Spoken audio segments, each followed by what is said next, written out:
नमस्कार साथियों। हाल ही में मैंने साई एस्ट्रा एक कंपनी है उनके ऑफिस में गया हुआ था और वहाँ पे मैंने एक पोस्ट बना के सोशल मीडिया पे शेयर किया, जो कि काफ़ी लोगों ने उसके बाद साई एस्ट्रा के बारे में और जानने की जिज्ञासा दिखाई। और आज मैं वापस साई एस्ट्रा के ऑफिस में आया हुआ हूँ और मेरे साथ अखिल त्रिपाठी जी हैं। ये साई एस्ट्रा के फाउंडर हैं और साई एस्ट्रा का उद्देश्य भारत की सबसे बड़ी रिसर्च कम्युनिटी बनाना है, जिस उद्देश्य को इन्होंने प्राप्त भी कर लिया है। लगभग 2 लाख से अधिक साइंस और रिसर्च के स्टूडेंट्स यहाँ पे जुड़े हुए हैं और 50,000 से अधिक बच्चों को इन्होंने रिसर्च फील्ड में लाने का काम किया है, उनको ट्रेनिंग दी है और उनको बड़े-बड़े इंस्टीट्यूट से जोड़ने का काम किया है। अखिल जी हमारे ही क्षेत्र के अम्बेडकर नगर के एक छोटे से गांव भुजगी से आते हैं, जो कि जलालपुर में है, जलालपुर विधानसभा में है। और वहां से इनका सफ़र आज नोएडा तक इस ऑफिस में लेकर के आया है। निश्चित रूप से इनके पास बहुत ही अच्छी-अच्छी कहानियाँ होंगी, सफ़र में क्या-क्या चुनौतियाँ रही और किस प्रकार से इन्होंने इस चुनौतियों को ओवरकम किया और यहाँ तक पहुँचे। ये हमारे लिए बहुत ही गर्व की बात है कि अखिल जी हमारे क्षेत्र से आते हैं और एक छोटे से गांव से उठ करके उन्होंने बड़े मुकाम को हासिल किया है। मैं अखिल जी से सबसे पहले ये जानना चाहूँगा कि आप अपने बारे में कुछ बताएं और इस कंपनी को आपने कैसे स्टार्ट किया, क्या-क्या चुनौतियाँ रहीं, और फिर हम और भी विषयों पर चर्चा करेंगे। थैंक यू रितेश जी। पहले तो आप हमारे ऑफिस में आए। लास्ट टाइम जब आप ऑफिस में आए थे तो मैं मुंबई में था, तो हम मिल नहीं पा रहे थे और मेरा ध्यान वही था कि आप आए हैं ऑफिस में। मैंने एचआर से कोऑर्डिनेट भी किया था सब चीज़ें। आई होप अच्छे से आपने डिस्कशंस किया और फाइनली आज हम अभी कल रात को ही मैं 3 बजे आया हूँ और हम आज ये इंटरेक्शन कर पा रहे हैं। आप हमारे ऑफिस आए इसके लिए बहुत बहुत धन्यवाद। तो जर्नी बचपन से एक आप तो हमारे पिताजी को भी जानते हैं, श्री केशव नंदन त्रिपाठी उनका नाम है। आपके पिताजी भी बहुत पुराना कनेक्शन है।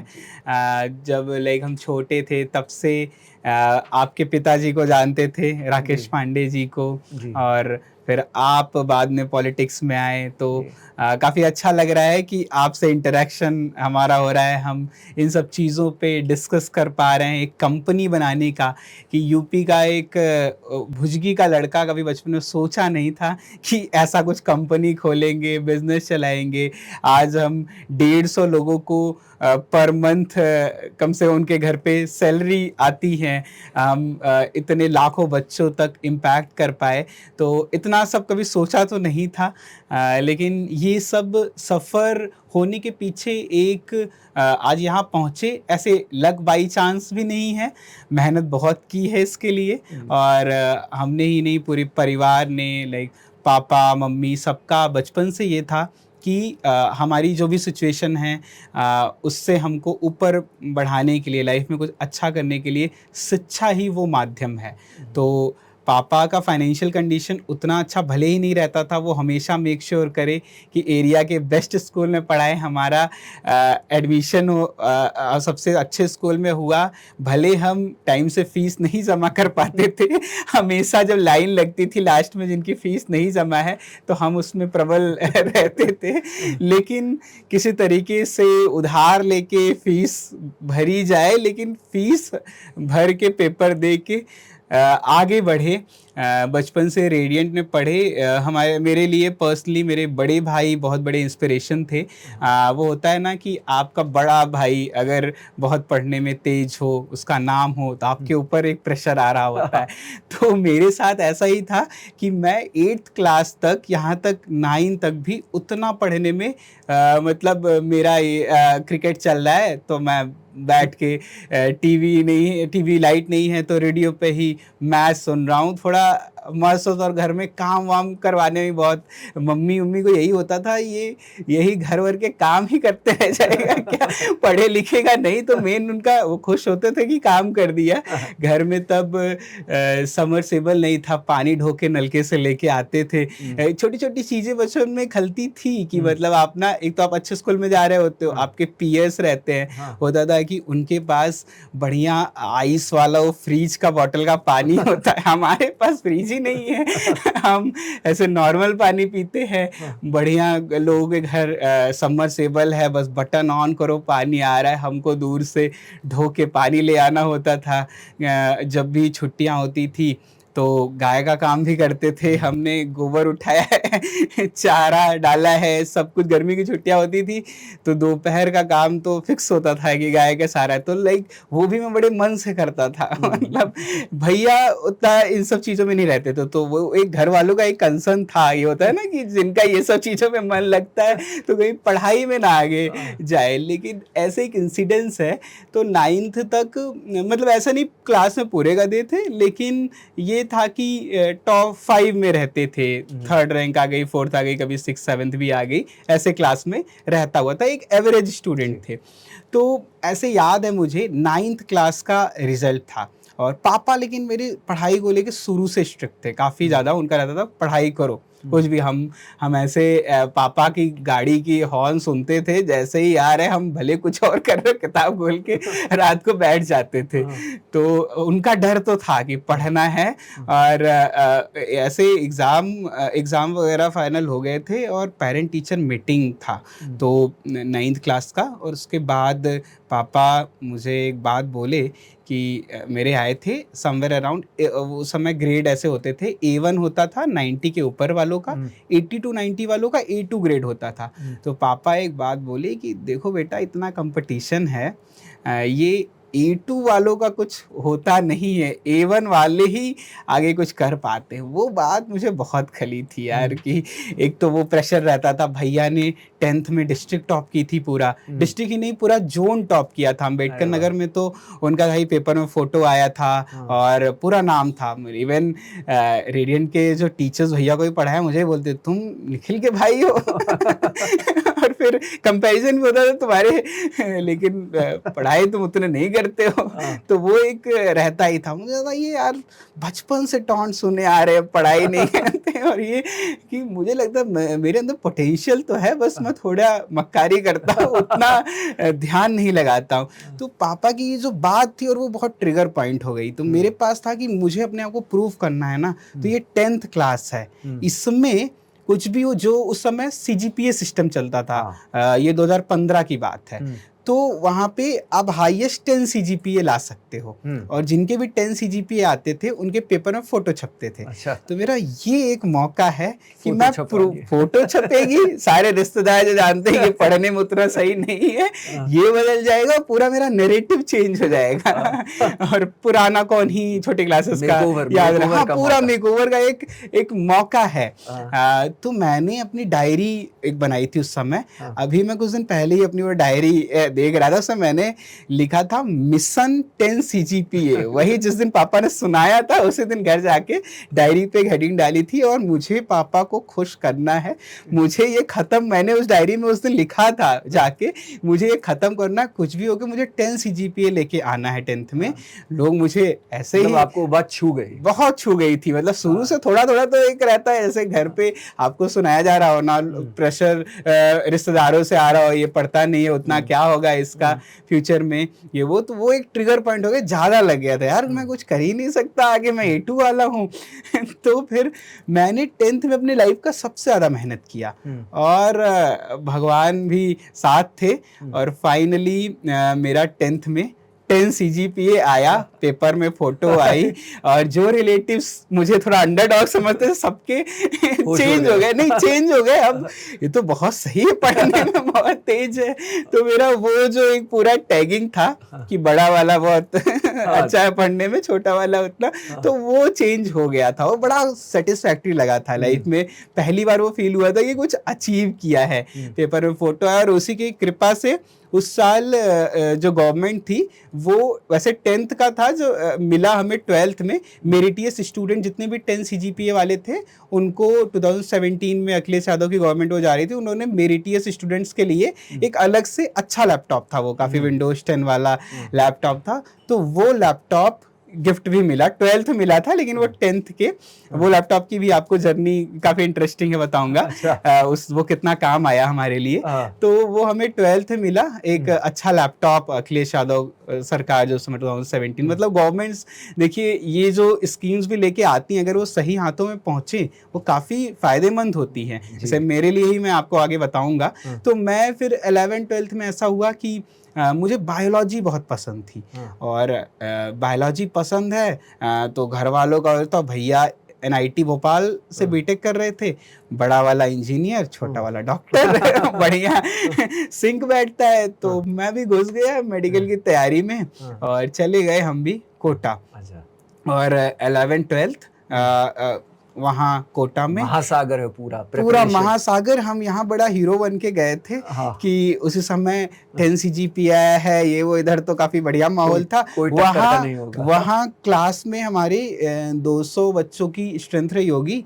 जिस दिन रिजल्ट आया था, टीचर ने पूछा, अच्छा कितनों के 10 CGPA होंगे? आधे से ज्यादा के हाथ खड़े हो गए।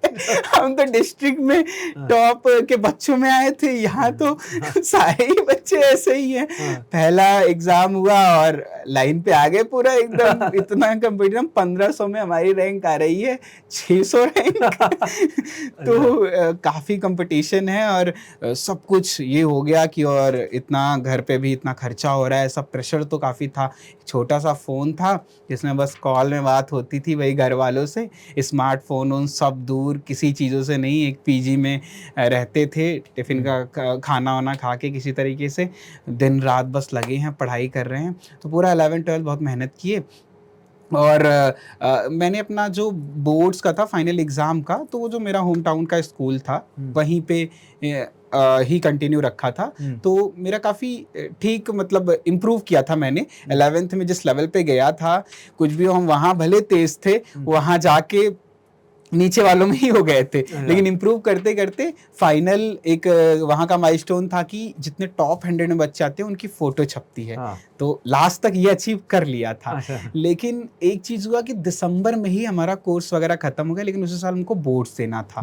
तो पूरा 3 महीना हमने तो यहाँ फिजिक्स, केमिस्ट्री, मैथ, बायोलॉजी पढ़ी है, इंग्लिश, फिजिकल एजुकेशन ये सब तो पढ़ा ही नहीं है। और फिर हम आ गए अपने होम टाउन, और इंटरेस्टिंग चीज़ है, कुछ भी नहीं पढ़ा, मतलब टीचर तो था ही नहीं इंग्लिश पढ़ाने के लिए कुछ।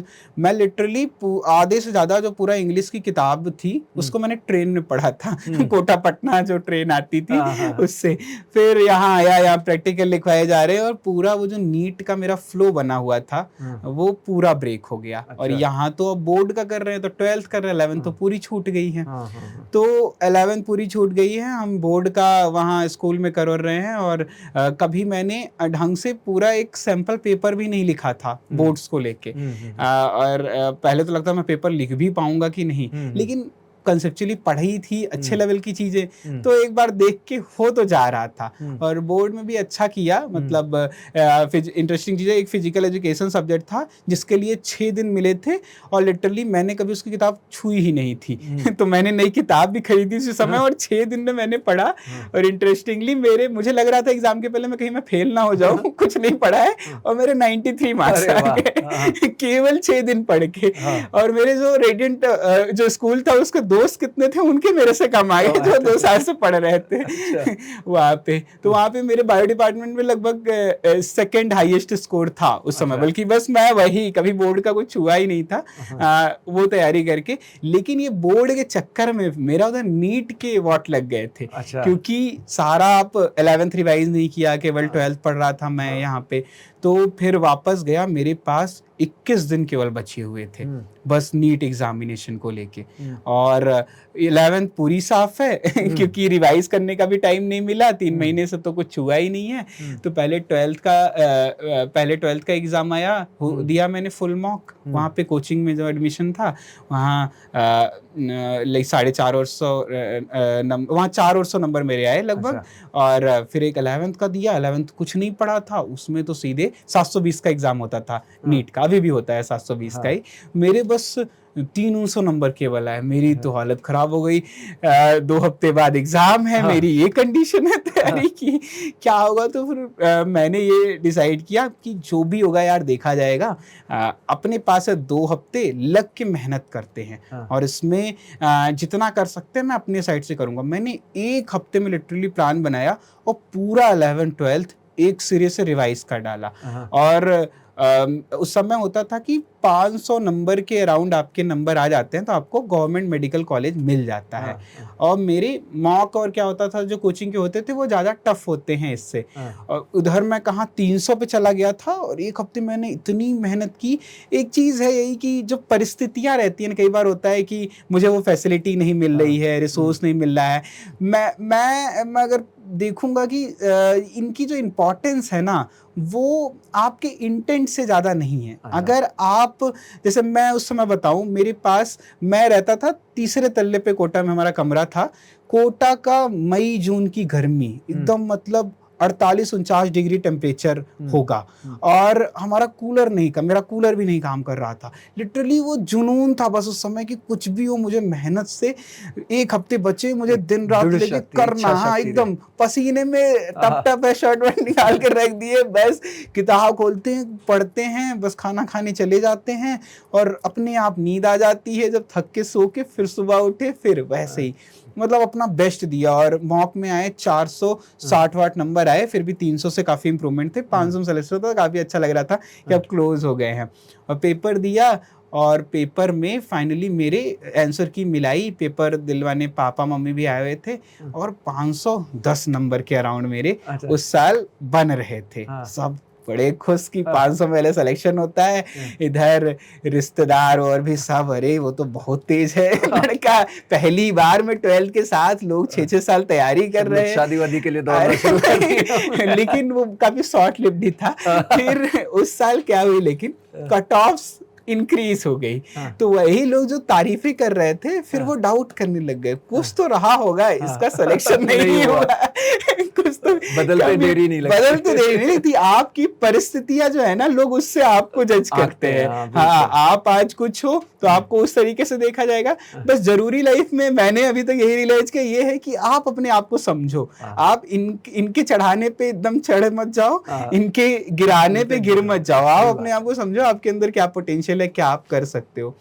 तो फिर से हुआ कि कट ऑफ चली गई, हमारे 510 के अराउंड इधर बन रहे थे और फाइनल जो सिलेक्शन हुआ वो 550 पे हुआ। तो हुआ यार कि किसी तरीके से बस 3 हफ्ते अच्छे से पढ़े थे। अगर हम पूरे साल अच्छे से पढ़ाई करते हैं, 1 साल ड्रॉप ले लेते हैं और अब की बार 12th भी नहीं रहेगा, तो काफ़ी अच्छा। एक ही चीज़ था कि अच्छा मुझे मेडिकल क्यों करना था, डॉक्टर क्यों बनना था, इसमें बहुत ज़्यादा मुझे मेडिकल एज अ प्रोफेशन, मतलब एक डॉक्टर बन के जो काम हम करते हैं वो उतना नहीं था। मुझे ये था कि मुझे मैथ उतनी पसंद नहीं थी, मुझे बायो पसंद थी। और मेरा ये था कि इससे मुझे था कि लाइफ में कुछ अच्छा करना, बड़ा कि मतलब बहुत ज़्यादा परिवार का कोई दबाव नहीं था। दबाव मतलब पापा का तो अंदर से ही रहता है कि वो काफ़ी टाइम तक था कि अरे डॉक्टर बनना, लेकिन आप तो जानते ही हैं कि एक भुजगी जैसे गांव में कितनी बड़ी चीज होगी कि किसी का लड़का डॉक्टर बन रहा है, प्रतिष्ठा होती है। तो एक पिता का भी प्रतिष्ठा उसके बेटे से हाँ बहुत ज्यादा जुड़ा रहता है। तो पापा का भी तो वो तो था ही कि काफी कि डॉक्टर बनने का। और इसी चक्कर में तो हमारे यहाँ के कितने बच्चे 6-6 साल 10-10 साल तैयारी करके अपनी जिंदगी के इतने कीमती समय को बर्बाद भी कर देते हैं। तो मैं फिर चला गया तैयारी करने दोबारा कोटा 1 साल, काफ़ी अच्छे से किया। कहाँ इधर 500 भी नंबर नहीं आ रहे थे, मॉक वॉक में 500 हर बार टॉप 100 में रहने लगा, 600 नंबर भी आने लग गए। और इस बार तो ये था कि सिलेक्शन तो पक्का है, बस कॉलेज अच्छा कौन सा मिलेगा ये देखना है। तो ऐसे लास्ट का समय था, ये एक हमारे कोचिंग में एक एडवर्टीजमेंट ऐसे सारे एग्जाम्स का निकलता है। तो उसमें ये एक NEST exam, national entrance screening test ऐसे करके एग्जाम होता है, जिसके थ्रू नाइजर भुवनेश्वर और CBS मुंबई ये 2 कॉलेज मिलते हैं। नाइजर का थोड़ा फुल फॉर्म बता दीजिए दर्शकों तो को। नाइजर जो है ये national institute of Science Education and research है। ये डिपार्टमेंट ऑफ एटॉमिक एनर्जी, जो कि होमी भाभा नेशनल इंस्टीट्यूट है, भाभा एटॉमिक रिसर्च सेंटर आप नाम सुने होंगे, इसका एकलौता अंडर ग्रेजुएट का कॉलेज है। ये डायरेक्ट प्राइम मिनिस्टर ऑफिस से कंट्रोल किया अच्छा। जाता है। अरे हाँ, वाह। ये भारत के मतलब सबसे इम्पॉर्टेंट इंस्टीट्यूशंस में आता है, नेशनल रिप्यूट का कॉलेज है। तो उसका एडवर्टाइजमेंट देखा, वहाँ था कि 200 सीट है नाइजर की। तो ये हुआ यार, ये नीट तो यहाँ तो काफ़ी हज़ारों सीट है, यहाँ तो हो जाएगा। ये इतने भी हम तेज नहीं है कि ये 200 सीटों में हमारा नंबर पूरे भारत में आएगा। तो हम 3 दोस्त थे, बाकी ने तो फॉर्म भी नहीं भरा कि ये हो गया, इतने में तो एक शर्ट पैंट आ जाएगा, कपड़े खरीद मतलब लेंगे। नीट देने के बाद आपने ये अप्लाई किया? नहीं, नीट के साथ ही इसका भी एप्लीकेशन हो रहा था। अच्छा। तो और एक चीज था कि ये काफी रेपुटेड लग रहा था, इसमें एक और आपको मौका तो मिलता इस पे है। आपको लोगों ने बताया था या अंदर से एक जिज्ञासा हुई कि नहीं, या आपके दोस्त लोगों के बीच में इसकी चर्चा हाँ, थी? तो चर्चा ऐसे ही हमारी हुई। ये हमने एक नोटिस बोर्ड पे देखा था, मतलब हमारे कोचिंग के नोटिस बोर्ड पे जो भी एग्जाम्स आते थे उसका अपडेट लगता था, वहां से हमने ये देखा था। फिर हमारी यही आपस की चर्चा थी, मैक्सिमम तो बैकआउट कर गए यार, 200 सीट है, हमारा इतना आसान तो है नहीं होना। हमारा भी था कि होना तो हमको भी नहीं लगता है, इतने भी तेज नहीं है कि पूरे भारत में 200 लोगों में हो जाए। लेकिन एक उसमें एडवर्टीजमेंट में लास्ट लाइन रहती है कि जो बच्चे ये नाइजर में जाते हैं उनको बार्क में, भाभा एटॉमिक रिसर्च सेंटर में डायरेक्ट साइंटिस्ट बनने का मौका मिलता है। डायरेक्ट इंटरव्यू, मतलब पूरे भारत में आपको बार्क में साइंटिफिक ऑफिसर बनना है तो आपको पहले एक रिटन एग्जाम निकालना पड़ता है, फिर आप इंटरव्यू में जाते हो। लेकिन नाइजर में अगर आप हो तो आपके 7.5 के ऊपर CGPA हैं, जो कि औसतन बच्चों के आ जाते हैं, तो आपको सीधे बार्क में इंटरव्यू में बैठने को मिलता है। तो ऑफिसर रैंक का मतलब ग्रेड A लेवल का पोस्ट है, और आप जानते ही DAE का काफी नाम भी है। तो था कि ये डॉक्टर लेवल या उससे ऊपर की ही चीज है, तो अच्छा है, देख सकते हैं। भैया से ही बात किया, वो सारे पैरामीटर्स को टिक कर देता है। हाँ, टिक होता है, डॉक्टर लेवल पे बन जाते हैं और एक हिसाब से बड़े साइंटिस्ट बन गए। बड़े साइंटिस्ट, एक साइंटिस्ट की रिस्पेक्ट भी किसी डॉक्टर से कम थोड़ी होती है। बहुत बड़ी रिस्पेक्ट है। तो इसीलिए अब्दुल कलाम साहब भी वहीं से प्रेसिडेंट कहाँ से कहाँ भारत पहुंच के, गए, प्रेसिडेंट एकदम, बिल्कुल, रॉकेट मैन के नाम से जाने बिल्कुल जाते सर, बिल्कुल। तो यही था। तो सारी चीज अच्छी लग रही थी, और डॉक्टर भी इसलिए बनना था मेन कि कुछ बड़ा करना है। ये था कि मैथ नहीं पसंद है, बायो पसंद है, बायो में सबसे अच्छा डॉक्टर आप बन सकते हो, तो इसलिए बनना था। उतना भी बताया ना, एज अ प्रोफेशन से उतना ज्यादा अटैचमेंट नहीं था, लेकिन शुरू से ही था कि कुछ यार वो खलता है ना, हम नीचे नहीं रह सकते हैं, लाइक हमारे अंदर है पोटेंशियल, लगता था कुछ अच्छा करेंगे। तो स्वयं में ही एक प्रतिष्ठा को लेकर के कि हम इससे बेहतर हैं और टॉप लेवल पे पहुंच सकते हैं। हमको भले हमको आज भले लोग जो हम हैं उससे जज करके इतना नीचे गिरा दे रहे हैं, लेकिन हम कुछ कर सकते हैं। तो एक जज्बा था, बिल्कुल, वो अंदर से तो था। और वो ये नहीं पता था कैसे होगा, लेकिन करेंगे तो कुछ, ये जरूर था शुरू से लेके, और यही मेन ड्राइविंग फोर्स था। तो नाइजर का ये नेक्स्ट का एग्जाम हम 3 दोस्त जैसे बता रहे हैं, ये बस दिए। और नीट में क्या हुआ, पहले नीट का एग्ज़ाम हुआ, उसके बाद ये नाइजर के लिए जो नेक्स्ट का एग्ज़ाम था ये हुआ। तो नीट के एग्ज़ाम में हमारे मॉक में काफ़ी अच्छे नंबर आ रहे थे, लेकिन मतलब एग्ज़ाम का पैनिक कहिए, पिछले 2 महीनों से, एक तो ड्रॉप ईयर था। ड्रॉप ईयर में क्या होता है, उस साल आप 12th कर रहे होते हो, आपके लिए फ्रेश रहती हैं चीज़ें, पहली बार इस एग्ज़ाम को दे रहे होगे, आपकी जो निगेटिविटी होती है ना वो काफ़ी बढ़ जाती है एग्ज़ाम को लेके, सिलेक्शन नहीं होगा तो क्या होगा। ऑल्दो मेरा जो लेवल ऑफ प्रिपरेशन था वो पहले से काफ़ी अच्छा था, लेकिन मानसिक रूप से इतना तनाव ले लिया था, पिछले 2 महीनों में नींद तक नहीं आती थी। मतलब बिस्तर पे जाते थे, नींद आती ही नहीं थी। तो फाइनली एग्जाम और नीट का दिए। और यहाँ पे थोड़ा अपने जो लोग देख रहे हैं ये भी बता दूं कि पिछले साल लगभग 22 लाख लोगों ने नीट का एग्जाम दिया। और हमारे अंबेडकर नगर से कई लड़के, तो मान लीजिए 2000 से अधिक बच्चे वहाँ अपीयर होते हैं, लेकिन लगभग 4 या 5 का ही सुनने में आता है पेपर में, हो सकता है उससे थोड़ा और ज्यादा हो जो सेलेक्ट होते हैं। तो निश्चित रूप से तनाव एक बहुत ज्यादा बड़े पैमाने पे होता है। आप 22 लाख में 1% लोगों का भी नहीं होना है, तो आपके ऊपर प्रेशर तो है ही इस एग्जाम को लेके। तो सेम मेरे ऊपर था, था, और ऑल्दो मैं बहुत अच्छा आपकी कर रहा था, तैयारी भी पहले से बहुत अच्छी हुई थी, इसीलिए आपको लाइफ में ये अपने दिमाग को, मेंटल काम को मेंटेन रखना भी बहुत ज़रूरी है। प्रेशर सिचुएशंस को हैंडल करना, अरे ये सब जो मेरी लर्निंग थी, इन सब को मैंने जब सायस्ट्रा को हमने बनाया तो एक एक चीज़ों को हमने यूज़ भी किया। एक और चीज़ है कि लाइफ में आप बहुत सारी चीज़ें जो आप एक्सपीरियंस गेन कर रहे हो, आपको उस समय लगता है भगवान आपके साथ बहुत बुरा कर रहे हैं, आपसे बुरा किसी के साथ हो ही नहीं सकता, लेकिन वो किसी और चीज के लिए उनका प्लान अलग रहता है कुछ। तो आप वो है ना, बस प्रोसेस को जिए, उसमें अपना बेस्ट दीजिए, इतना मत सोचिए रिजल्ट क्या होगा। तो यहाँ मैंने अपना बेस्ट दिया था, लेकिन एग्जाम गड़बड़ करके आया। 1 साल इतना तैयारी करने के बाद भी मेरे सेम ऑलमोस्ट मार्क आए, रैंक भी ऑलमोस्ट सेम आई। तो सोचिए रिश्तेदारों का, हर तरफ से, मतलब आप लायक से कब नालायक बन जाओ कुछ नहीं रहता, वो तो आपके रिजल्ट से जज होता है हर चीज, कि कोटा ही पढ़ाई नहीं किया होगा।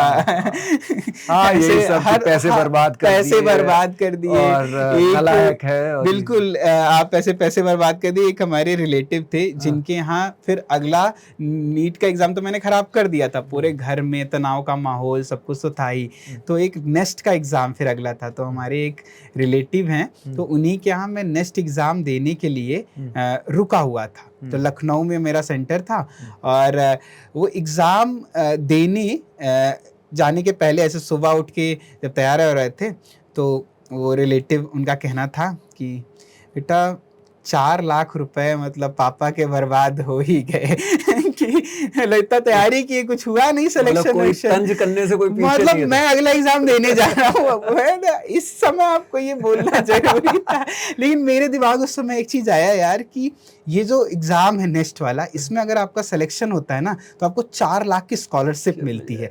यू नो, अगर मैं इसमें कर लूँ तो ये जो मैं 4 लाख रिकवर कर लिया। जो मेरा इन्वेस्टमेंट था पापा के, मैंने 4 लाख इनके हिसाब से बर्बाद कर दिया, और बर्बाद नहीं हुआ, वो वहाँ रिकवर हो जाएगा।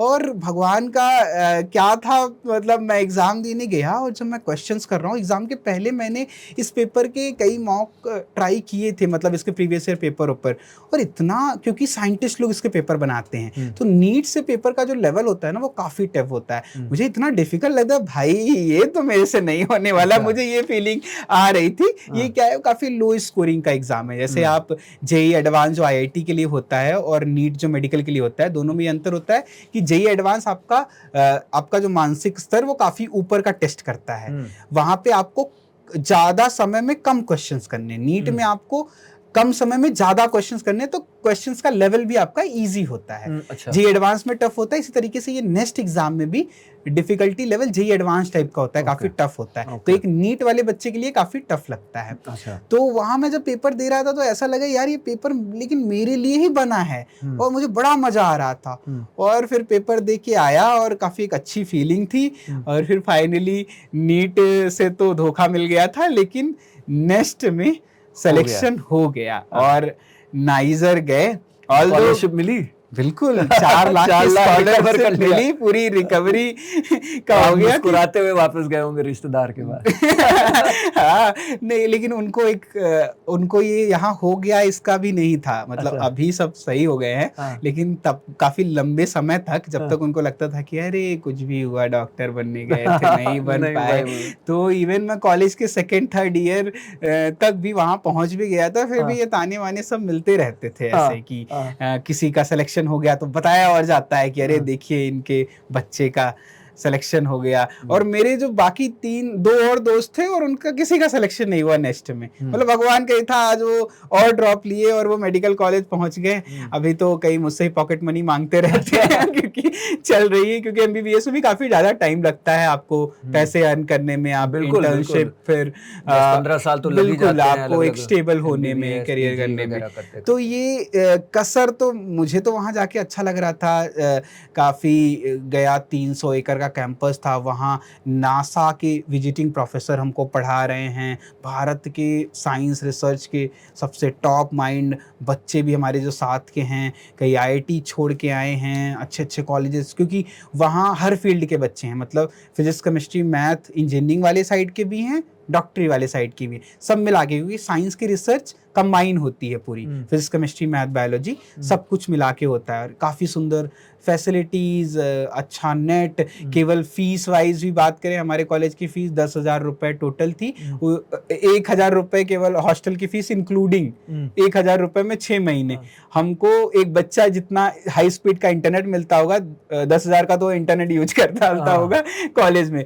फैसिलिटीज़, इंफ्रा, हर यहाँ चीज़। पे मैं आपसे फिर एक ये सवाल पूछना चाहूँगा, जैसे मुझे याद है जब मैं पार्लियामेंट में था तो रिसर्च और अनुसंधान पर सरकार एक बिल लेकर के आई थी, और उसमें लगभग उन्होंने ये भी बनाया था कि उसके अंदर बड़ी बड़ी कंपनियां भी पैसा दे सकती हैं और सरकार भी उसके अंदर इन्वेस्ट करेगा। निश्चित रूप से हमें ये देखने को मिलता है कि कोई भी देश है उसको रिसर्च और डेवलपमेंट में R&D पर और साइंटिफिक एक्यूमेंट डेवलप करने पर बहुत ज़ोर देना पड़ता है। बिल्कुल।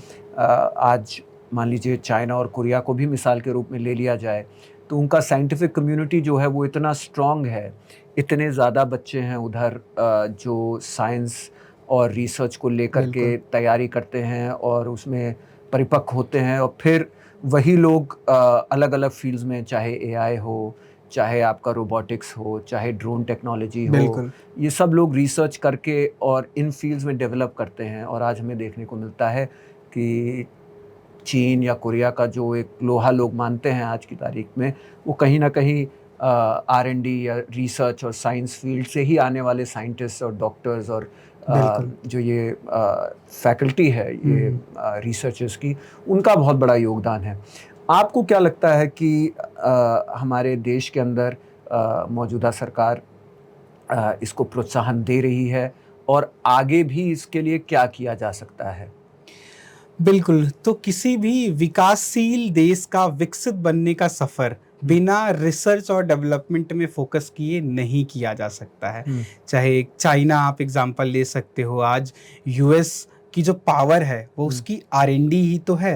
हम AI प्रोडक्ट्स को यूज़ कर रहे हैं, बना वहाँ पे है क्योंकि वहाँ रिसर्च में उतना इन्वेस्टमेंट हुआ है। तो अगर आप इन्वेंट करना चाहते हो, अगर आप विकसित देश भारत बनना चाहता है, तो बिना रिसर्च डेवलपमेंट पे फोकस किए नहीं बन सकता है। तो इस पे मैं फिर आपसे आगे थोड़ा और पूछना चाहूँगा, क्योंकि आप इस फील्ड में हैं, आपने निश्चित रूप से ये देखा कि देश की उन्नति के लिए एक संगठित रूप से एक रिसर्च बेस्ड कम्युनिटी बनानी है, जहां आप 2 लाख से अधिक स्टूडेंट्स, 4 लाख से अधिक स्टूडेंट्स को आपने जोड़ रखा है, और ये महज 4 से 5 साल के अंदर हुआ है।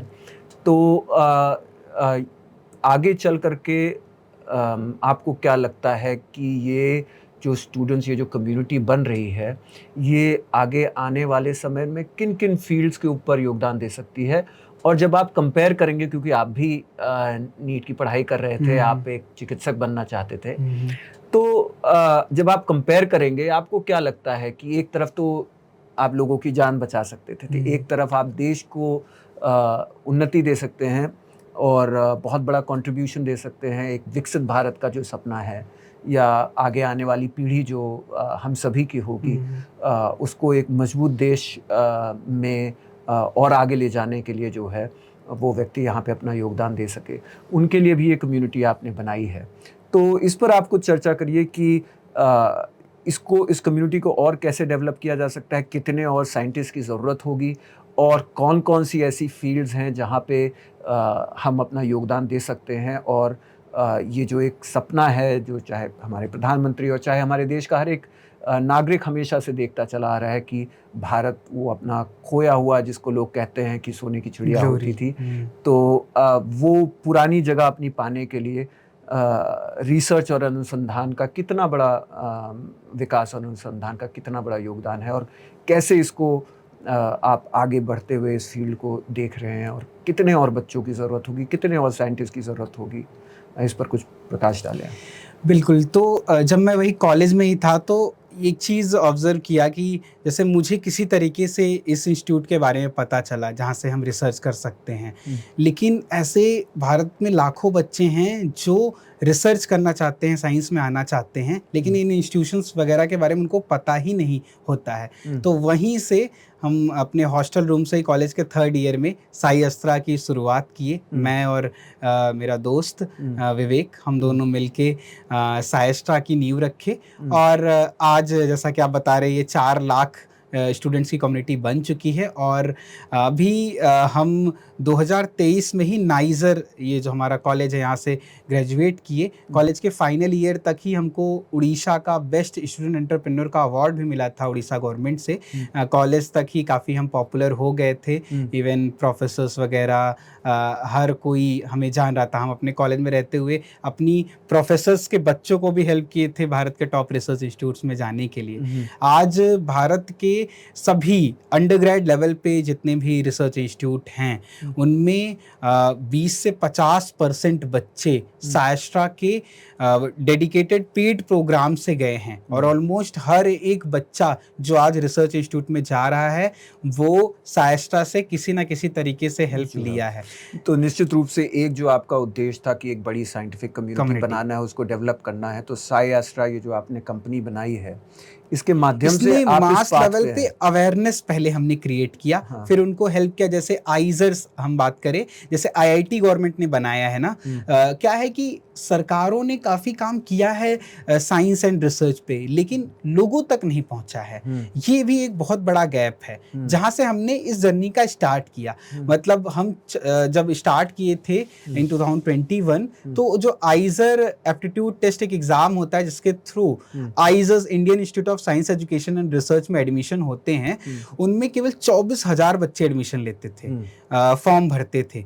हमने इस लेवल का अवेयरनेस फैलाया कि 4 सालों में इस साल 1,50,000 बच्चों ने इस एग्ज़ाम में अपीयर किया था। और आइजर्स में जाने के लिए वो कम से कम जान पाए। ऐसे बहुत सारे हमारे बच्चे हैं जो आज एम्स जैसे संस्थान को छोड़ के आईआईटी बॉम्बे, हमारी टीम में एक मेंटर है जो आईआईटी बॉम्बे छोड़ के वो ईटीएच, पहले आईआईटी बॉम्बे छोड़ के वो नाइजर गए, और अभी ईटीएच ज्यूरिच से अपना दुनिया की 8वीं सबसे अच्छी संस्थान है ईटीएच ज्यूरिच स्विट्जरलैंड, वहाँ पे उनको 5 लाख पर मंथ की स्टाइपेंड भी मिलती है। और वो अपना अनुसंधान कर रहे हैं। तो काफ़ी अच्छे करियर प्रॉस्पेक्ट यहाँ से भी होते हैं। रिसर्च में भी ऐसा नहीं है, लोगों को लगता है कि साइंस रिसर्च में पैसा नहीं है, पैसा बस इंजीनियरिंग मेडिसिन में है, लेकिन ये चीज़ पूरी तरीके से सही नहीं है। मेरे हिसाब से तो एक बहुत बड़ी प्रतिष्ठा भी है। बिल्कुल। और आप साइंटिस्ट और रिसर्चर्स बिल्कुल, आपका जो शोध है, जैसे मैं ऐसा नहीं मानता हूँ कि डॉक्टर्स की इंपॉर्टेंस कोई कम नहीं है। मैं बस ये कह रहा था कि मेरा इंटरेस्ट डॉक्टरी लाइन में इसलिए ज़्यादा गया था। तभी मुझे अल्टीमेट मेरा ये था कि मुझे ये बायोलॉजी से ज़्यादा प्यार है, पसंद है। जैसे एक चिकित्सक है जो जनरली बच्चे, आप अगर जलालपुर के किसी भी साइंस स्ट्रीम के सीबीएसई बोर्ड के बच्चे से पूछोगे आप डॉक्टर क्यों बनना चाहते हो, उसका एक रीज़न ये होगा उसको बायो बड़ी पसंद है। तो लेकिन जब आप डॉक्टर बनते हो तो आपको केवल ह्यूमन फिजियोलॉजी तो पढ़ाई जाती है, आपको केवल इंसान के बारे में ही आपका आपके ऑर्गन्स कैसे काम करते हैं, यही सब पढ़ाया जाता है। वो पूरी बायोलॉजी नहीं है। आप कटिंग एज पे नहीं है। आप एक हिसाब से जैसे जो डीएनए के ऊपर शोध कर रहे हैं, वही इकोलॉजी का शोध हो गया। देखिए, या आजकल ये भी शोध होता है। अभी हाल में ही हमने देखा था कि जी जिनपिंग और ये पुतिन बात कर रहे थे, उनकी बातें लीक हुई थी। बिल्कुल, आजकल जो है इंसान 150 साल जिंदा रह सकता है, ऐसा रिसर्च हो रहा है, या अमर हो सकता है। बिल्कुल बिल्कुल। तो निश्चित रूप से एक बड़े लेवल पे जो रिसर्च और डेवलपमेंट जहां आपको ले जा करके एक हिसाब से जिसको बोलते हैं कटिंग एज थॉट प्रोसेस पे ले जाके खड़ा करता है, वो कहीं ना कहीं जब आप चिकित्सक और ये सब बन जाते हैं तो आप अपनी फील्ड में माहिर ज़रूर हो जाते हैं, लेकिन शायद जिसको बोलते हैं कि एक टर्निंग पॉइंट जहाँ पे नए इन्वेंशंस हो रहे हैं, ये सारी चीज़ें हो रहे हैं, उससे कहीं ना कहीं वंचित हो जाते हैं। बिल्कुल, थोड़ा सा जो डॉक्टरी लाइन होता है वो ज़्यादा चिकित्सा, आपकी जो बीमारी आपको उसको ठीक करने के लिए ज़्यादा है। उसका जो रिसर्च वाला एस्पेक्ट आता है उसमें डॉक्टर्स कम इन्वॉल्व हो पाते हैं, और इंडिया में कम है काफ़ी ये कल्चर, तो ज़्यादातर प्रैक्टिस ही करते हैं। और जैसे आपके यहाँ जो लोग हैं, जो बच्चे आते हैं पढ़ने के लिए, तो वो जब इन इंस्टीट्यूट्स में जाते हैं, मान लीजिए वो बायोलॉजी साइड से हैं, तो वो किन किन फील्ड्स में जाकर के अपना योगदान जैसे देते हैं? मैं ही बताता हूँ कि मैं अपना फाइनल ईयर का जो प्रोजेक्ट है वो मैंने किया था दुनिया में अंधापन का जो दूसरा सबसे बड़ा कारण है, सूडो एक्सफोलिएशन ग्लाइकोमा करके ये बीमारी होती है। इसके कारण पाया जाता है कि दूसरा सबसे बड़ा अंधा, पहला तो आपका कैटरैक्ट है और दूसरा ये सूडो एक्सफोलिएशन ग्लाइकोमा, इससे होता है। तो ये इस बीमारी का कैसे ट्रीटमेंट होगा, आज तक अभी पूरा क्योर है ही नहीं। तो मेरी जो रिसर्च थी, एक वाइमेंटिन और क्लस्टरिन करके जीन होती हैं, मैं इनका, हमारा एम्स भुवनेश्वर के साथ टाई अप था, तो उनके ब्लड सैंपल्स, आँखों का विट्रस ह्यूमर और एक्वस ह्यूमर लेंस हम निकाल के उस पे शोध करते, उसका डीएनए एक्सट्रैक्शन करते थे, फिर उसका पीसीआर करते, फिर पूरा सीक्वेंसिंग करते थे, और हम ये पता लगा रहे थे, मैं पर्सनली ये रिसर्च अपने कॉलेज में किया हूँ, मैं ये पता लगा रहा था कि इन दोनों जीन का इस बीमारी में क्या योगदान है। कि अगर मुझे पता लग गया कि इन दोनों जीन के किस पार्ट से कुछ, मतलब मान लीजिए परिवर्तन हो रहा है, चेंज हो रहा है, इसके कारण बीमारी हो रही है, तो इसका ठीक करने का हम क्योर बनाने के लिए काम कर सकते हैं। अब देखिए कोविड-19 का ही क्योर, अल्टीमेटली कोविड शांत कैसे हुआ, जब वैक्सीन आ गई। अगर वैज्ञानिक ना होते, वैक्सीन ना बनाते, तो कभी कोविड-19 खत्म नहीं हो सकता था, वो आज भी फैलता ही रहता। एक डॉक्टर ठीक करने में आपको मदद कर सकता है, लेकिन अल्टीमेट क्योर वो अनुसंधान, शोध ही करती है। शोध और अनुसंधान, जी। तो अब जैसे आपने एक ये बड़ी रिसर्च कम्युनिटी बना रखी है, हम अगर सबसे पहले अपने देश की ही बात करें, मैंने अभी चीन और कोरिया और आपने यूएसए की भी बात की थी, तो जब हम अपने आप को इनसे तुलना करते हैं, तो आज इंडिया, भारत कहाँ पे शोध और अनुसंधान के क्षेत्र में ग्लोबल स्टैंडर्ड्स पे कहाँ पे खड़ा हुआ है, और आगे का फ्यूचर आप क्या देख रहे हैं कि इसमें हमारी नई जनरेशन अपनी बड़ी जिम्मेदारी और भागीदारी निभा पाएगी, उसके अंदर ये चेतना जाग रही है, और अगर उसके लिए कोई मैसेज होगा आपको तो आप ज़रूर दीजिए। बिल्कुल। तो हमारा जो रिसर्च है ये काफ़ी पहले से ही अंडरडॉग रहा है, लोग कम बात करते हैं, लोगों की एस्पिरेशन एज अ साइंटिस्ट बनना, रिसर्च में जाने का बहुत कम है। बहुत सारे जैसे रीजंस हमने पहले भी डिस्कस किए। भारत इन टर्म्स ऑफ दूसरे देशों से आप कंपेयर करो तो हम अपनी जीडीपी का 0.6% R&D को देते हैं। मतलब 1% भी नहीं? 1% भी नहीं देते हैं। जहाँ ये चाइना, ये दूसरे देश हम जो बात कर रहे हैं 3% से भी ज़्यादा देते हैं, और हम 1% से भी कम देते हैं, 0.6% देते हैं। भारत एक विकासशील देश है, तो हमारे चैलेंजेस भी अलग हैं, हम अमेरिका से कंपेयर कर भी नहीं सकते हैं। तो गवर्नमेंट फंडिंग के साथ साथ यहाँ सबसे ज़्यादा ज़रूरत है प्राइवेट पार्टनरशिप्स का। वहाँ पे साइस्टा भी आने वाले फ्यूचर में बहुत बड़ा एक रोल प्ले कर रहा होगा। अभी मैं मुंबई में था, हमारे साथ मुंबई यूनिवर्सिटी के सबसे यंगेस्ट जो वीसी बने थे, वाइस चांसलर बने थे, doctor Sanjay Deshmukh ji as a adviser on board हुए हैं। और हमारे साथ doctor A P Jayaraman sir as a adviser on board हुए हैं, जिन्होंने होमी भाभा, विक्रम साराभाई, एपीजे अब्दुल कलाम, इन सब के साथ काम किया है। जो अभी वाइस प्रेसिडेंट बने हैं वो उनको बहुत अच्छे से जानते हैं, बहुत क्लोज हैं उनके।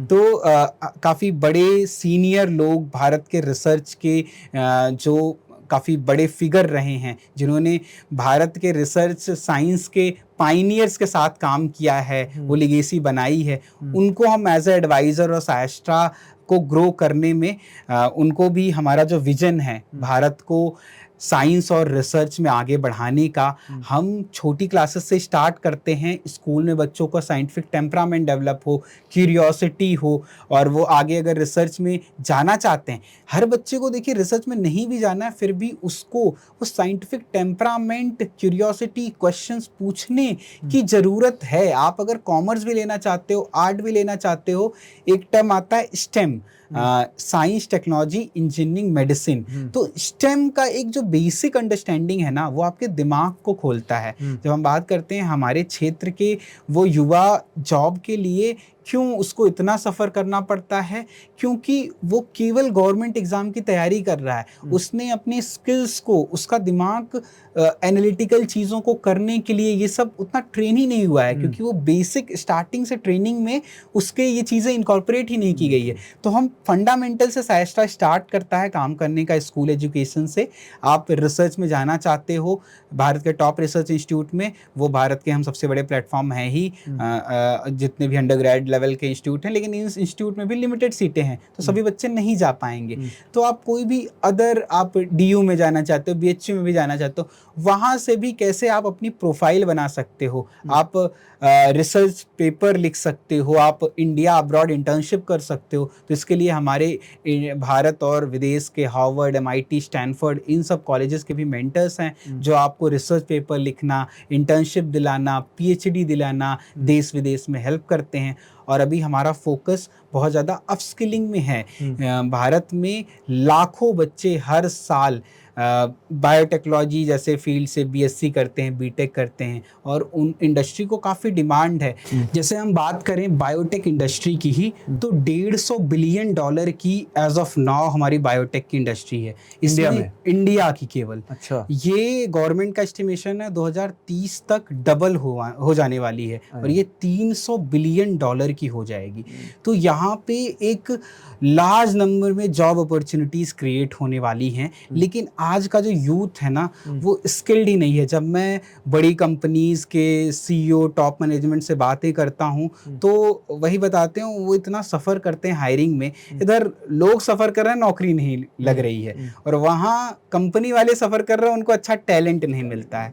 तो वो जो स्किल गैप है ना, साइस्ट्रा रिसर्च, साइंस रिसर्च फील्ड में वो भरने के लिए भी पूरा काम कर रहा है। निश्चित रूप से ये जो स्किल गैप की आप बात कर रहे हैं, ये काफ़ी एक जैसे मौजूदा हालातों में इस पर काफ़ी चर्चा होती है। बिल्कुल। कि जो हिंदुस्तान का एक हमारा डेमोग्राफिक कैपिटल है, जिसको लोग बोलते हैं, जो जनसंख्या का हमारे पास एक एडवांटेज है दुनिया में, हमारे पास इतनी बड़ी यंग पॉपुलेशन है, उससे लोगों को लगता है, या दुनिया के सभी देशों को लगता है कि भारत के पास टैलेंट की कमी नहीं है। और निश्चित रूप से हमारे पास टैलेंट की कमी नहीं है, लेकिन उसी के साथ साथ एक ही फील्ड में इतना लोग पीछे पड़ जाते हैं टैलेंट डेवलप करने में, कि वो फील्ड हद से ज़्यादा सैचुरेट हो जाती है, और दूसरी तरफ लोगों का वो नहीं हो पाता है। हाल में मुझे याद है कि एक बार एप्पल के CEO वगैरह ही बात कर रहे थे, और वो चाइना के बारे में कह रहे थे कि वहाँ पे जो उनको टेक्नीशियंस या रिसर्चर्स या डेवलपर्स मिल जाते हैं, उनकी तादाद इतनी ज़्यादा होती है कि वो सस्ते में भी आते हैं, और उनके पास एक एक्यूमेन रहता है चीज़ों को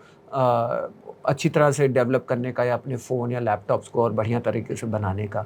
और वो इंडिया में कहीं ना कहीं थोड़ा सा लैकिंग हो जाता है, पीछे छूट जाता है। तो निश्चित रूप से जो आप ये कह रहे हैं कि पोटेंशियल इतना ज़्यादा है, लेकिन स्किल जो उसके लिए लोगों को एक स्किल सेट चाहिए होता है, वो कहीं ना कहीं लैकिंग हो रहा होता है। तो ये साई एस्ट्रा जो इस एरिया में जा रहा है, वो निश्चित रूप से देश को भी एक बहुत बड़ा एडवांटेज देने का काम करेगा। मैं आपसे अब थोड़ा सा एक पर्सनल लेवल पे से भी चीज़ें जानना चाहूँगा। जैसे आपने बताया, शेयर किया शुरुआत में भुजगी के बारे में और पढ़ाई के बारे में, लेकिन वहाँ अम्बेडकर नगर में कोई मज़ेदार वाक़या पढ़ते समय जो गांव की यादें हैं, कुछ अगर आपको याद हो कि वहाँ से निकलने के बाद ऐसे होता था और इतने बड़े मुकाम पे पहुँचे, कोई एक अगर स्टोरी हो तो उसको भी शेयर करिए। मतलब बचपन में घर में इन्वर्टर वगैरह भी नहीं था, तो लालटेन में पढ़ाई होती थी। ऐसे बरसात के टाइम पे चैलेंज ये रहता था, कीड़े बहुत सारे आ जाते हैं, वही आप पढ़ रहे हो रात को। मतलब काफ़ी सोच के वो लगता है कि इन्वर्टर नहीं होता था गांव में, रात को पावर कट पहले और भी ज़्यादा होते थे, तो अक्सर ही लाइट चली गई। अब घर में हमारा 2 कमरे का एक वरांदा, ऐसा छोटा सा घर था, मतलब किचन भी वही बरामदे में ही एक पार्टीशन करके किचन चल रहा था। तो किसी तरीके से वो परिस्थितियां थी।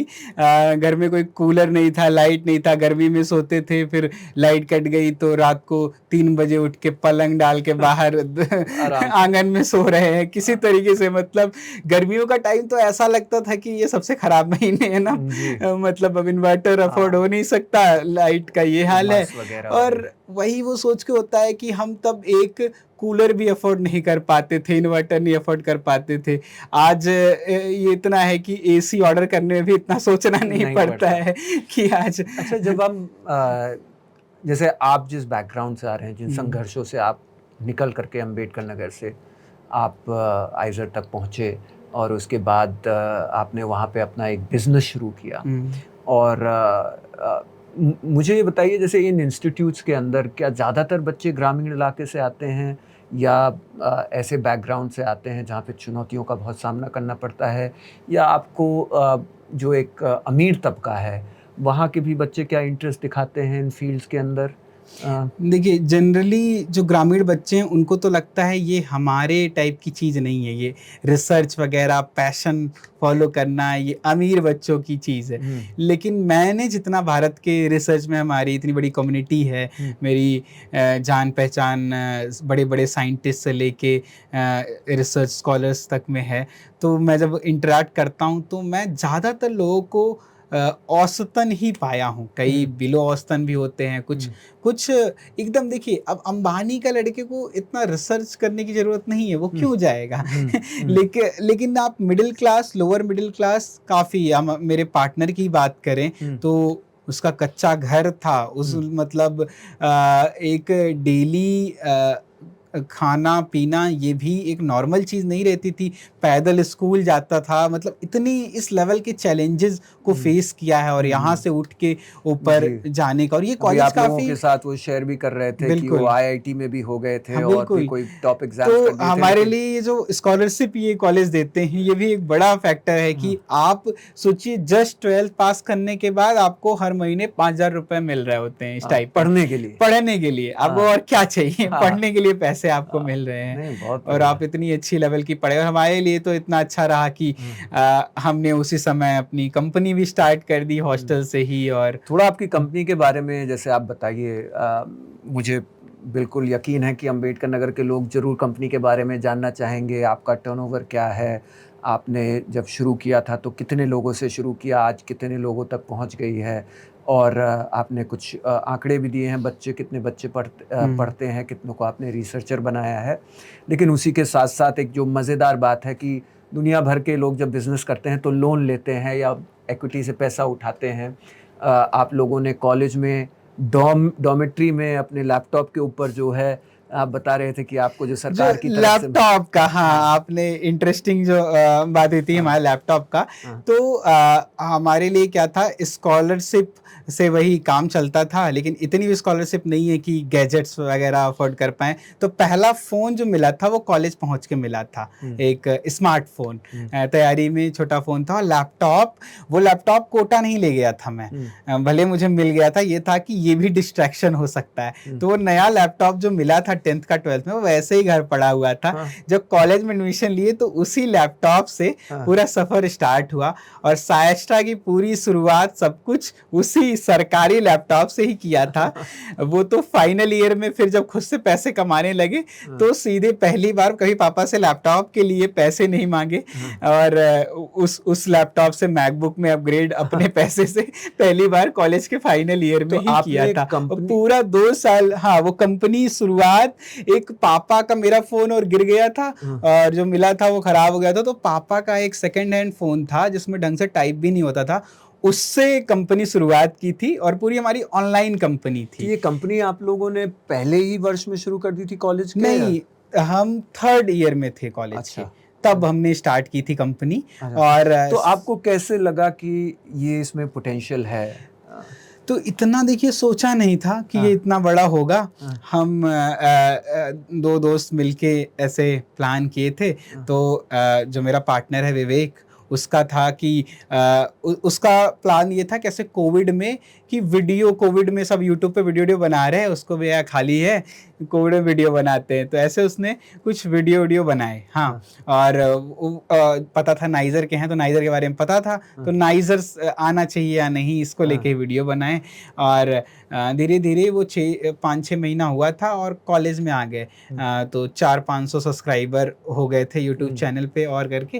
फिर जब कॉलेज आया तो तब हमारी डिस्कशन चालू, मैं तब से देख रहा था, मैंने उसको वो आइडिया दिया, देखो यूट्यूब से क्या है कि आप क्या ही कर लोगे, यूट्यूब से आप जैसे जो रेवेन्यू आता है वो कोई बहुत ज़्यादा रेवेन्यू नहीं होता, और जब आप एजुकेशनल चैनल वगैरह हो तो अभी बताएं हमारा जितना यूट्यूब का रेवेन्यू आता होगा उतना तो थंबनेल डिजाइनर का खर्चा उससे ज्यादा हो जाता है यूट्यूब के पूरे रेवेन्यू से ही।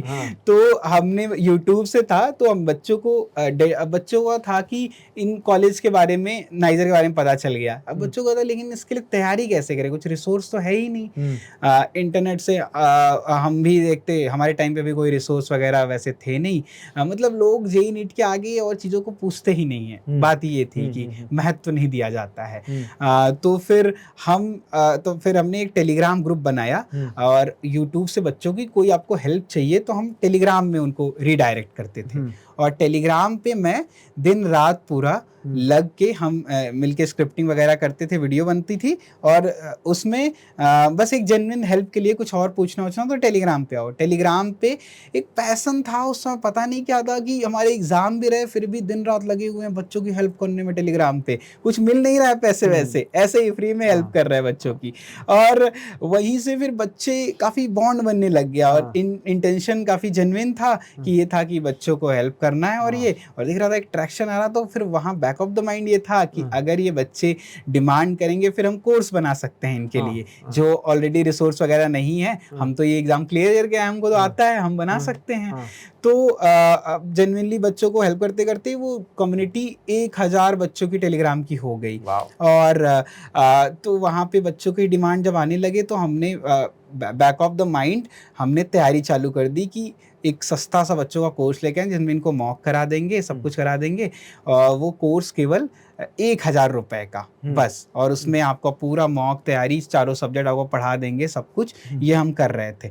रिसोर्स कुछ नहीं था, और किसी को अपने दोस्त, सबसे क्लोज दोस्त को भी नहीं बताया था कि हम ऐसा कुछ कर रहे हैं। वो तो दोस्तों को पता चलेगा ना कॉलेज में सामने, तो सब लोग कॉपी करेंगे नहीं, और मजाक उड़े, अरे ये क्या कर रहा है, क्योंकि आप जो इनिशियली स्टार्ट करते हो आपके पास नंबर वगैरह होते नहीं है। इवन घर वालों को बताया तो पापा कहते ये सब क्या कर रहे हो, बंद करो, पढ़ाई करने गए हो पढ़ाई करो, क्योंकि पापा का तो शुरू से था कि अच्छी नौकरी करो, जॉब करो, मतलब ये बोलते कि एक तो कुछ मिल नहीं रहा है उस समय, रेवेन्यू तो कुछ आ नहीं रहा है, आप फ्री में हेल्प कर रहे हो तो कुछ आपको मिल नहीं रहा है, और पहला कोर्स ही मैंने 1000 रुपए का बनाए, और 50 बच्चे टोटल रजिस्टर किए उसमें। तो हमने तो ऑल्दो सोचा था कि 10-20 आएंगे, आगे 50 कोर्स में आ गए।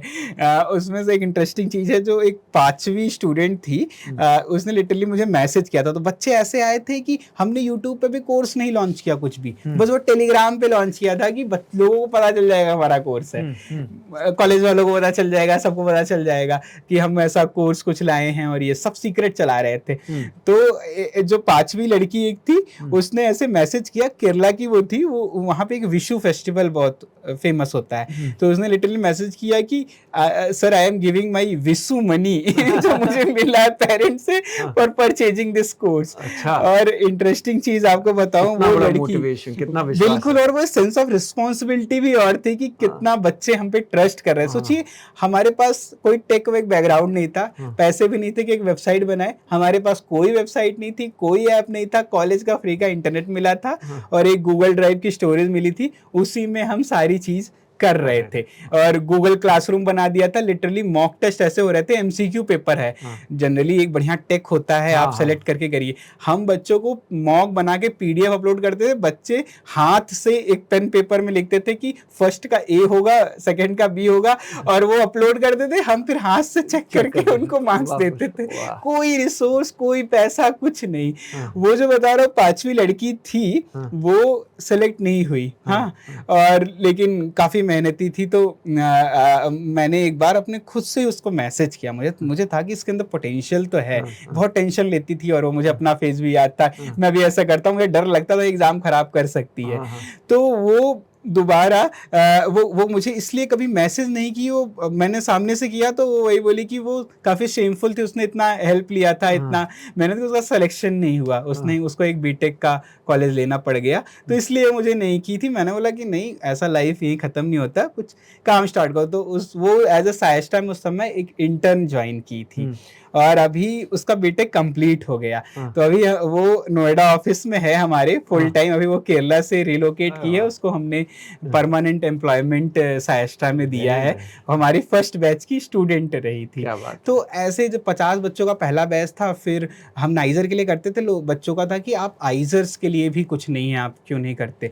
इंटरेस्टिंग चीज़ ये है कि हम पहले तो जो नाइजर के लिए हमने तैयारी करवाई बच्चों का, जब एग्ज़ाम हुआ बच्चों का था आपने तो जो बोला था वही तो एग्ज़ाम में आ गया। क्योंकि एक और चीज़ थी कि हम वही प्रोफेसर से पढ़े थे जो पेपर बनाते थे, तो हमको उनका माइंडसेट सब पता था। बायो में हुआ 15 में से 13 क्वेश्चन तो वही आ गया ऑलमोस्ट। ऐसे बच्चे इतने खुश थे, पूरा हल्ला मच गया हर तरफ लोगों का कि ये लोग तो जो कहते हैं वही होता है। फिर आइजर का एग्ज़ाम का आया, 500 हमारे 50 से सीधे 500 बच्चे आ गए कोर्स में। और ये आप उस समय कॉलेज में थे? कॉलेज में लिटरली, और कोई तब तक भी वेबसाइट तक नहीं थी हमारे पास, कुछ नहीं, ऐसे ही बस वर्ड ऑफ माउथ से, भाई टेलीग्राम ग्रुप से चला। लिटरली एक बच्चा जब रजिस्टर करता था, पेमेंट कैसे लेते थे, मैंने गूगल फॉर्म बनाया था, उसमें मेरा अपना यूपीआई आईडी था, उसमें यूपीआई पे बच्चा पेमेंट करता था, उसके बाद उसका स्क्रीनशॉट अपलोड करता था गूगल फॉर्म का। फिर जो गूगल फॉर्म का रिस्पॉन्स आता था ना, मैं मैनुअली उसको जाके टाइप करता था, वेलकम टू साइस्टा ज्वाइन दिस। ये मैंने शुरू के 800 बच्चे जितने रजिस्टर हुए,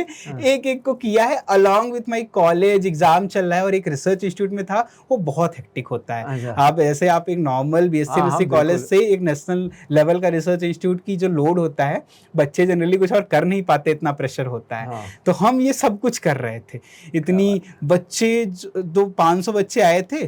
जनरली क्या होता है, हर तरफ जो ऑल इंडिया रैंक 1 होता है उसको लोग पोच करते हैं, ये सब इतना होता है। हमारा ऑल इंडिया रैंक 1, हम उसके पापा ने हमको बताया कि मेरे बेटे का आप क्या से पढ़ा था, ऑल इंडिया रैंक 1 आ गया। और हमारा पहली ही बार में आइजर जिसकी हम तैयारी कर रहे थे, ऑल इंडिया रैंक 1 आया और 500 में से 100 बच्चे हमारे आइजर्स में पहुंच गए। केवल 1800 टोटल सीट है। सोचिए पहली बार कॉलेज के लड़के स्टार्ट किए और 100 से ज़्यादा बच्चे सेलेक्ट हो गए, तो पूरा नाम हो गया। फिर बच्चों में भी, और तो फिर हम पूरा और डेडिकेटेड कोर्स लाने लगे, वगैरह पूरा करने लगे। बिल्कुल, तभी भी सेटअप नहीं, हम तो कॉलेज हॉस्टल रूम में थे, सारी हमारी टीम भी कॉलेज के बच्चों की थी, इंटर्न्स थे सारे। तो इधर ये बताइए, जैसे आप देखते हैं कि बड़ी बड़ी कंपनियां, खास तौर के जिस फील्ड में आप हैं, जैसे फिजिक्स वाला आईपीओ कर रहा है, और ये सब लोग अपना धीरे धीरे बड़े पैमाने पे मार्केटिंग होती है और इन्वेस्टर्स अपने आप आकर के आपको ऑफर करने लगते हैं। तो कोई एक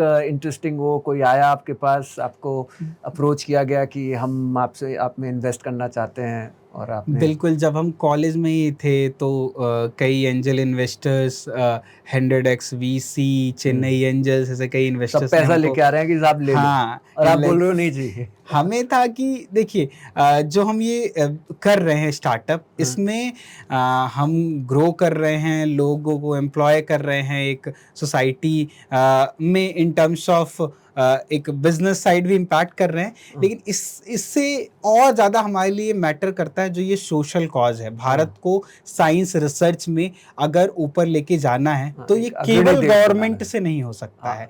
जब तक और लोग गवर्नमेंट के साथ नहीं आते हैं, इसको बढ़ावा देने में, इसका पूरा इंफ्रास्ट्रक्चर डेवलपमेंट करने में, एक इंडस्ट्री टू एकेडमिया कोलैब जो भारत में मिसिंग है। भारत में रिसर्च होता है लेकिन उसका प्रैक्टिकल यूज़ में बहुत कम चीज़ें आ पाती हैं। तो ये सब गैप्स जो हैं, एक जो बड़ा विजन है हमारा, एक इंडिया को सुपर पावर बनाने में, हम उसके लिए वो जो पर्पस है वहाँ डाइल्यूट नहीं करना चाहते। आप एक बार किसी का पैसा ले लेते हो तो आपके ऊपर रिस्पॉन्सिबिलिटी होती है कि आपको उसको एग्जिट देना है, आपने प्रॉफिट बना के देना। बिल्कुल, आपने अगर 1 लाख उससे लिए हैं तो वो चाहेगा आने वाले 5 साल में आप उसको 10 लाख बना के दो। तो वहाँ आपको केवल बिजनेस पे सोचना पड़ जाएगा, तब आपका पर्पस डाइल्यूट होगा। हम आज जो डिसीजंस मेक कर पा रहे हैं जो इस कम्युनिटी को थ्राइव कराने के लिए, वो कई डिसीजंस, वो जो तीसरा बंदा होगा वो मे भी रोक सकता है, उसको लगे कि इसमें बिजनेस पोटेंशियल नहीं है। तो हमारा एक इम्पैक्टफुल बिजनेस करना मकसद है, रादर देन केवल बिजनेस करना और स्केल करके इसको एक तो लोग बहुत जब बड़ी आते थे आपके पास, क्या कोई ऑफर आया आपको, किसी ने फिजिकली पैसा बोला हम इतना इन्वेस्ट करने के लिए तैयार हैं? हाँ, बिल्कुल लाइक जो ये इन्वेस्टर्स का बता रहा हूँ, तो हम लगभग कितने पैसे तक लोगों ने आपको बोला कि हम इतना इन्वेस्ट हमको तो पहला हमारा था, हम भारत का एसटीपीआई है, गवर्नमेंट की संस्था है जो कि टॉप के स्टार्टअप्स को सेलेक्ट करती है। तो हम चुनौती 4.0 कंपटीशन था, उसमें हम भारत के टॉप 30 स्टार्टअप्स में, ये सब जब हम कॉलेज के फाइनल ईयर में थे तभी हुआ था, सेलेक्ट हुए थे। तो उसके थ्रू हमको 25 लाख रुपए वो इन्वेस्ट कर रहे थे। अच्छा। लेकिन हमने उसको डिनाई किया था, और उसके बाद तो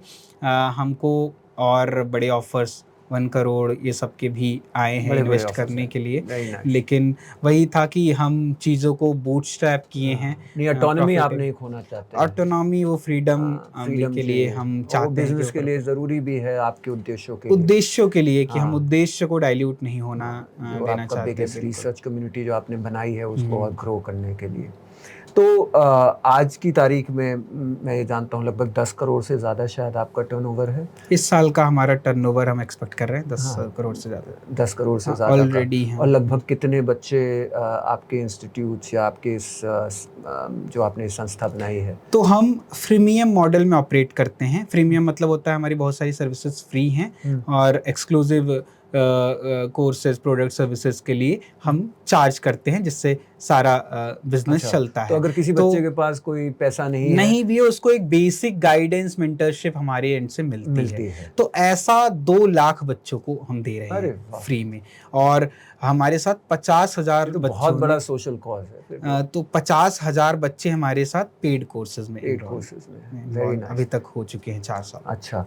और आगे चल करके आप इन नंबर्स को कैसे ग्रो करते हुए देखना चाहते हैं? क्या होगा कि जैसे इसमें जो आप अभी 2 लाख बच्चे जो फ्री पे आते हैं, आप इसको और कितना ग्रो करते हुए देखना चाहते हैं? और उसी के साथ साथ आप सरकार से क्या चाहेंगे कि और भी सीटें, और भी आइज़र नाइज़र्स बने? मैंने जानकारी हुई है कि आईआईटी मद्रास और एक आध और आईआईटी और आईआईटीज़ भी अभी जो अपने रिसर्च वाला प्रोग्राम है, बीएस के कोर्सेज हैं, उनके लिए ये आइजर एप्टीट्यूड टेस्ट का रूट चूज कर रही हैं। भारत का नंबर 1 कॉलेज आईएससी बैंगलोर है, वो भी एडमिशंस लेने लगा है। और तो मुझे बताते हुए बड़ी खुशी है कि 55 सीटें भारत का नंबर 1 कॉलेज आईएससी बैंगलोर है, उसमें थी आइजर एप्टीट्यूड टेस्ट चैनल से, और 20 से ज़्यादा बच्चे साइस्ट्रा के गए हैं कोर्सेज से। नहीं, बहुत बड़ी बात है ये।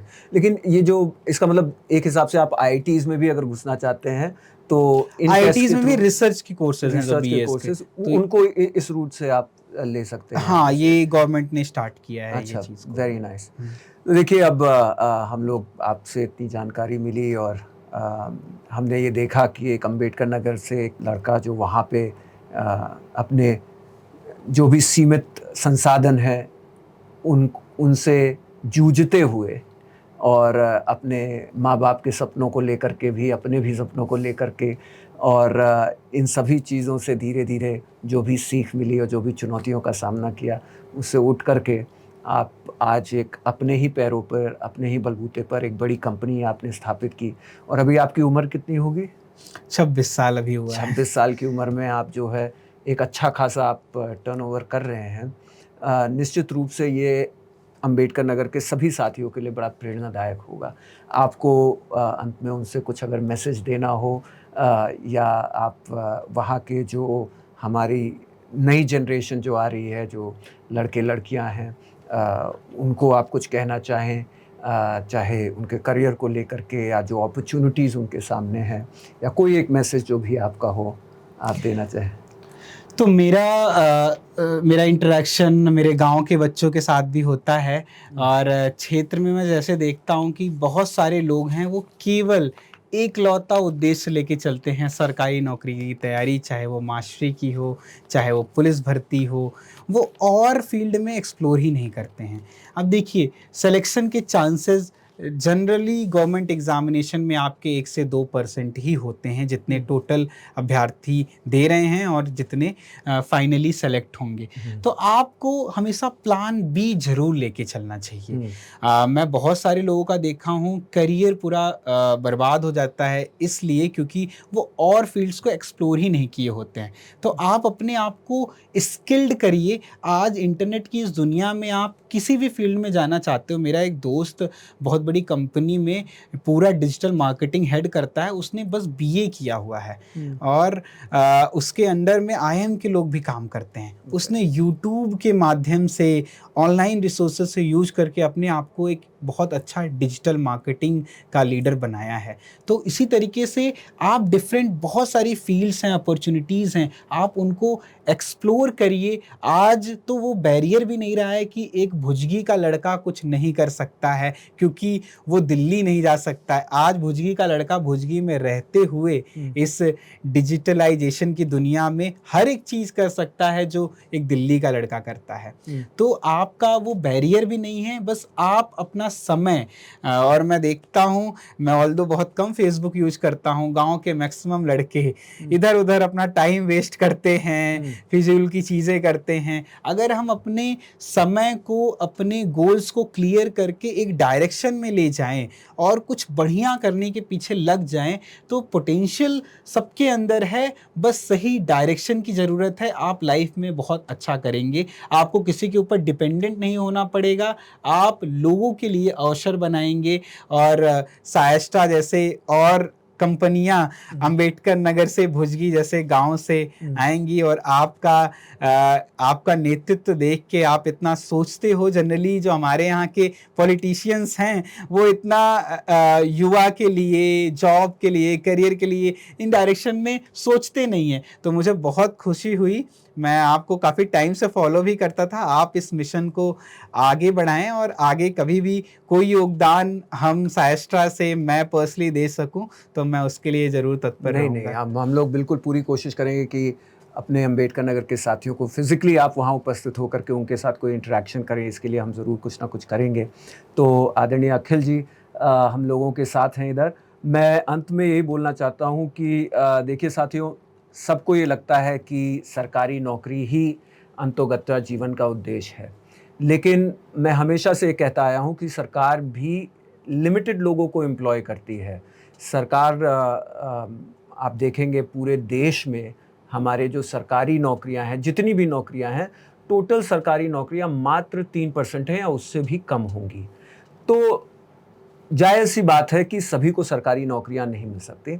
हाल में हम देखते हैं, अभी अखिल जी भी बता रहे थे कि किस प्रकार से लाखों लोग जेईई में अपीयर करते हैं, 1% से कम लोग जो है उसको क्वालिफाई करते हैं।